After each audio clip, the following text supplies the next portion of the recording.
নির্বাচন কমিশন যেভাবে বিজেপির অঙ্গুলি হেলনে চলছে, ওটা বিজেপি কমিশন না ভারতবর্ষের নির্বাচন কমিশন, এ বোঝা অসম্ভব হয়ে পড়ছে। আমরা কি দেখলাম, দক্ষিণ 24 পরগনায় কাকে যেন একটা আনা হলো পুলিশ অবজারভার হিসেবে। তিনি নাকি সিংঘাম হিসেবে পরিচিত।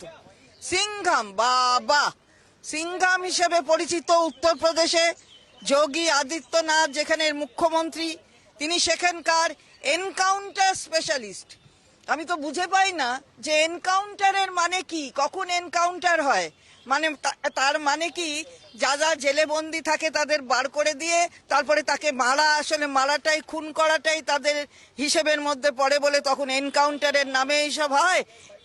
তাকে পাঠিয়ে দেওয়া হয়েছে এখানে দক্ষিণ 24 পরগনার পুলিশ অবজারভার হিসেবে। তো সিংঘাম টিংঘাম যেখানে আছেন সেখানে থাকুন, কিন্তু এখানে এসে যেটা করছেন এ অবৈধ। এটা যে কাজ করছেন আপনি, এটার বিরুদ্ধে আমরা তৃণমূল কংগ্রেসের পক্ষ থেকে প্রতিবাদ জানাচ্ছি। একটা প্রার্থী তার বাড়ি চলে যাচ্ছেন, আচ্ছা কোনো পুলিশ অফিসার কি রেড করতে পারে? কোনো পুলিশ অফিসার কি কোনো মহিলাদের, তারা বাড়িতে কোনো পুরুষ নেই সেখানে ঢুকে রেড করে তাকে ব্যতিব্যস্ত করতে পারে? এটা কি কোনো পুলিশ অফিসারের কাজ? আমরা বলতে চাই যে গাইডলাইন কি বলেছে, গাইডলাইন কি বলেছে।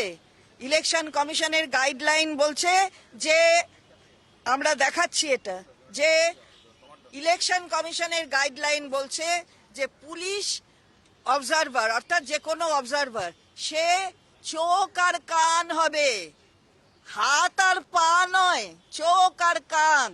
তার মানে সে পর্যবেক্ষণ করবে আর বলবে যদি তার কিছু বলার থাকে।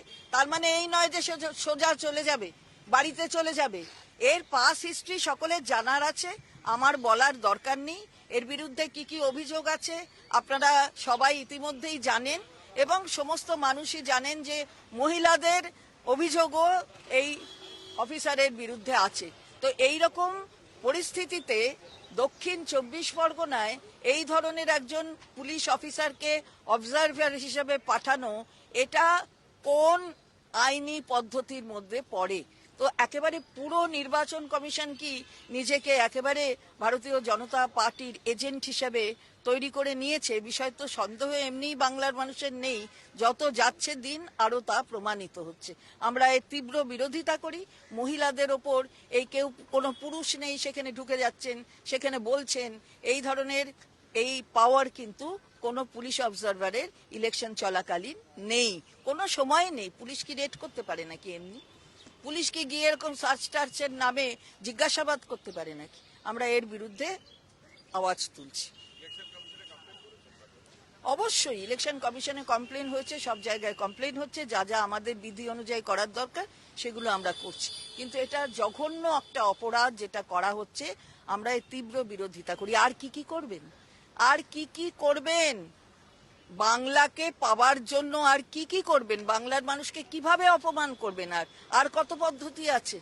সিংঘাম নিয়ে আসতে হচ্ছে, বলবেন? হ্যাঁ, ইলেকশন কমিশন নিজেই নিজের নিয়মকে লঙ্ঘন করছে। তাদের যে রুল বুকে যা আছে, যা অবজারভারের জন্য যা ডিউটি স্পেসিফিকেশন আছে, তার বাইরে গিয়ে তারা যা খুশি তাই করছে। যেখানে বিজেপির নেতারা যা বলে দিচ্ছেন, এরকম কোনো অবজারভার, পুলিশ অবজারভার এভাবে যেতে পারেন না। এটা ইলেকশন কমিশনের যে নিয়ম তার পরিপন্থী, কিন্তু তারা কোনো নিয়ম কানুনই মানছেন না। মানে যেন একটা যুদ্ধ, এমনভাবে যাচ্ছেন, এমনভাবে সেনাবাহিনীকে মানুষকে ভীত সন্ত্রস্ত করে দিচ্ছেন। সুষ্ঠুভাবে ভোট চান না মানুষের ভোটকে জোর করে আদায় করতে চান, এটা বোঝা যাচ্ছে না। Election commission free and fair election চাইছেন না, তারা জোর করে ভয় দেখিয়ে মানুষকে ভীত সন্ত্রস্ত করতে চাইছেন। এটাই হচ্ছে এই ইলেকশন কমিশন এবং ভারতবর্ষের ইলেকশন কমিশন এবং জ্ঞানেশ কুমারজি, এটাই হচ্ছে কাজ। আমরা তার বিরুদ্ধে তীব্র প্রতিবাদ করছি। এখানে যুদ্ধ চলছে।